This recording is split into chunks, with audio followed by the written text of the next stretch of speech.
स्वागत है। आज हमारे पास ना कुछ बड़ा ही इंटरेस्टिंग टॉपिक है। हम बात कर रहे हैं उस famous science fiction film trilogy की। हाँ, वही जिसमें लगता है कि हमारी दुनिया शायद असली नहीं, एक कंप्यूटर सिमुलेशन है। हाँ, समझ गया। तो सवाल ये है कि क्या इसकी प्रेरणा कहीं ना कहीं हिंदू दर्शन से ली गई थी?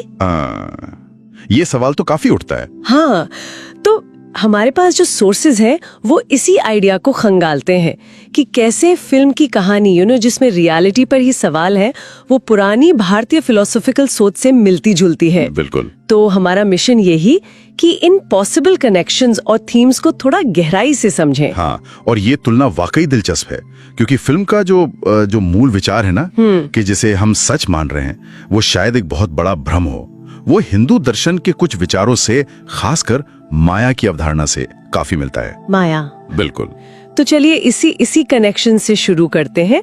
सोर्सेज बताते हैं कि फिल्म का हीरो जब वो सिमुलेशन से बाहर आता है तो एकदम शॉक में होता है। हाँ, बिल्कुल। उसे यकीन ही नहीं होता कि उसकी पूरी जिंदगी बस एक धोखा थी। सही कहा। और यहीं पर देखिए, माया का कॉन्सेप्ट आता है हिंदू दर्शन में। माया मतलब अक्सर तो उस शक्ति को कहते हैं जिससे ये दुनिया बनती है।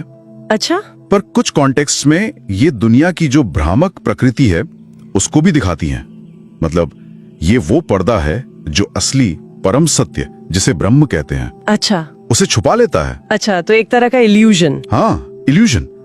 अब देखिए, फिल्म का मैट्रिक्स तो एक टेक्नोलॉजी है। हाँ, है ना? हाँ, कंप्यूटर प्रोग्राम। हाँ, जबकि माया एक स्पिरिचुअल कॉन्सेप्ट है।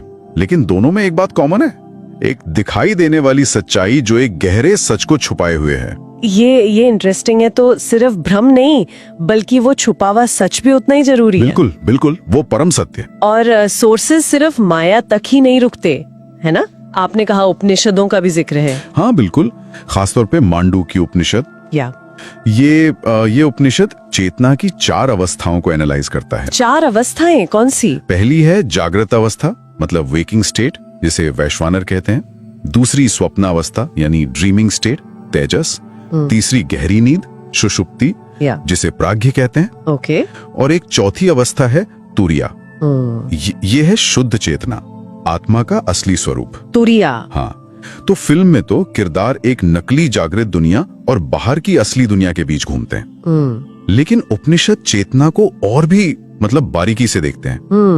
वो कहते हैं कि हमारी जो नॉर्मल जागृत और स्वप्न अवस्थाएं हैं ना, वो भी असल में लिमिटेड पर्सपेक्टिव ही हैं। ओह, यानी असली जागृति शायद वो भी नहीं जो फिल्म की रियल दुनिया है, बल्कि कुछ और भी गहरा।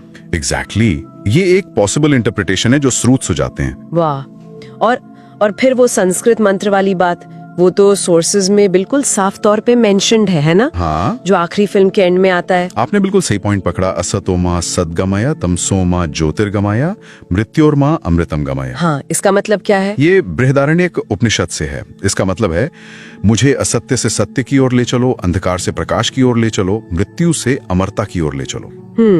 तो ये मंत्र फिल्म के हीरो की जो जर्नी है और उसकी जो मुक्ति की तलाश है, उसको सीधे सीधे उस प्राचीन आध्यात्मिक खोज से कनेक्ट कर देता है। ये एक बहुत ही, कहना चाहिए, डायरेक्ट लिंक है। हाँ, ये तो बहुत ही स्पष्ट कनेक्शन है।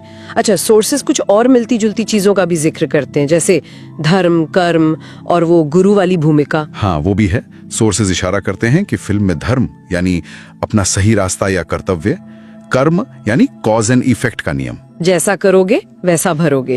हाँ, कुछ वैसा ही। और एक गुरु या मेंटर जो हीरो को गाइड करता है। इन सब कॉन्सेप्ट्स की भी झलक दिखती है। ये दिलचस्प एकोज हैं। लेकिन क्या ये सिर्फ एकोज हैं या सीधे तौर पर अपनाया गया है? स्रोत इस बारे में क्या कहते हैं? क्या वो कहते हैं कि डायरेक्ट इंस्पिरेशन थी? देखिए, यहीं पर स्रोत थोड़ा सावधान रहने को कहते हैं। वो जोर देते हैं कि ये समानताएं तो हैं, पर ये एग्जैक्ट इक्विवेलेंट नहीं है। अच्छा। फिल्म ने कई जगहों से आइडियाज लिए हैं। साइबर पंक लिटरेचर है, दूसरे फिलोसफीज हैं, धर्म है, और हिंदू दर्शन तो अपने आप में एक बहुत विशाल और जटिल सिस्टम है। सही बात है। तो जरूरी बात ये समझना है कि सच्चाई, भ्रम, मुक्ति, ये जो गहरे इंसानी सवाल है ना, ये अलग अलग कल्चर और समय में कैसे बार बार गूंजते रहते हैं। बिल्कुल। तो अगर हम सम अप करें, हमने देखा कि कैसे एक मॉडर्न साइंस फिक्शन कहानी में वो पुराने फिलोसॉफिकल आइडियाज, जैसे माया और असलियत का सवाल, हाँ, चेतना की अलग अलग परतें जैसे उपनिषदों में है, और मुक्ति की तलाश जैसा उस मंत्र में है, ये सब कैसे रेजोनेट करते हैं? हाँ, और यहाँ जो बात फैसिनेट करती है वो ये है कि कैसे ये सदियों पुराने दार्शनिक सवाल आज की कहानी कहने में, आज की स्टोरी टेलिंग में भले ही एक अलग रूप में फिर से उभर आते हैं। सही। ये दिखाता है कि सच और अस्तित्व को लेकर जो हमारी बुनियादी चिंताएं हैं वो शायद टाइमलेस हैं। बिल्कुल। तो सुनने वालों के लिए एक विचार छोड़ जाते हैं आखिर में कि ये जो संवाद है पुराने ज्ञान और आज की कहानियों के बीच, ये हमें सच्चाई और जीवन के अर्थ की हमारी जो सदियों पुरानी टाइमलेस खोज है उसके बारे में क्या सिखाता है।